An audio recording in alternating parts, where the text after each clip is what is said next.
Добро утро по втор пат, Кристина Иване. Екипата на Македонија наутро сега се наоѓа во седиштето на Управата за хидрометеоролошки работи, како што може да забележиме, наоколу има густа магла, но и навистина свежо утро. За тоа какво време не очекува во наредниот период, утрово разговараме со господин Борис Секирарски, метеоролог и дежурен синоптичар. Господине Секирарски, добре дојдовте во Македонија наутро.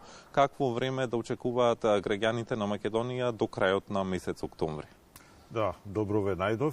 Еве утринава гледаме дека дел од Скопската котлина е со ниска облачност и понекаде и со магла во приземјето и тука е помалку и непријатно, но веќе истокот и југоистокот на Скопската котлина е веќе сончев и најголемиот дел од земјата веќе од рано утро е со сончево време.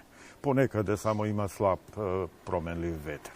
Во котлините сепак на северозападот, во Полошката котлина, на југозападот во Охридско-Преспанскиот регион има ниска облачност и магла, но таа во првиот дел од денот таа ќе се распадне и ќе имаме сончев ден на секаде, температури од 16 до 22 степени. Денес ќе биде надпросечно топло за овој дел од годината, а до средината на неделата температурата полека ќе се покачува и ќе имаме наутро се уште услови понекаде за појава на магла, но температурата во среда и до 24 степен. И во деновите потоа и понатаму времето ќе биде стабилно, се поради прилив на топол воздух постојано кој нема да се наруши од некој продор од северот или од северозападот. Така, од вчера започна и невремето ишли во Англија и во Ирска, што ќе значи тоа за температурите кај нас? Па всушност оваа ситуација, како што е временска над континентот, овозможи ова невреме да отиде сосема на север кон Скандинавија, откако даде силен ветер и сепак значајни количества на врнежи и проблеми за тамошното население.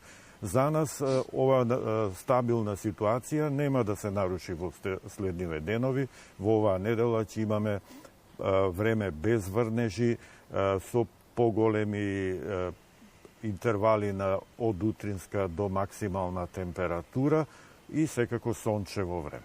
Господине Секирарски, за крај на нашиот разговор, кога македонските граѓани да го очекуваат првиот снег или се уште рано? Ова е ситуација која треба да се искористи и првите неколку дена како постојана информација треба секогаш најмногу на нив да се сврти внимание, а секако и среднорочните наши очекувања секако треба да се земаат во обзир. За сега е премногу рано да се зборува за снег. Така, ви благодарам за одвоеното време и за гостувањето во Македонија наутро.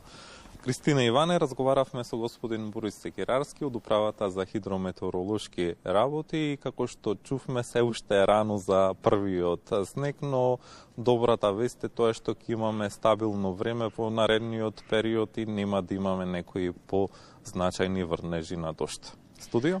Благодарим, Мартин. Се надеваме дека ќе имаме снег оваа зима, бидејќи минатата останавме без истиот. Она што беше пострашно, веројатно е што и зимските туристички центри поминаа со многу малку снег, а им е потребен во големи количини за да може да бидат одржливи.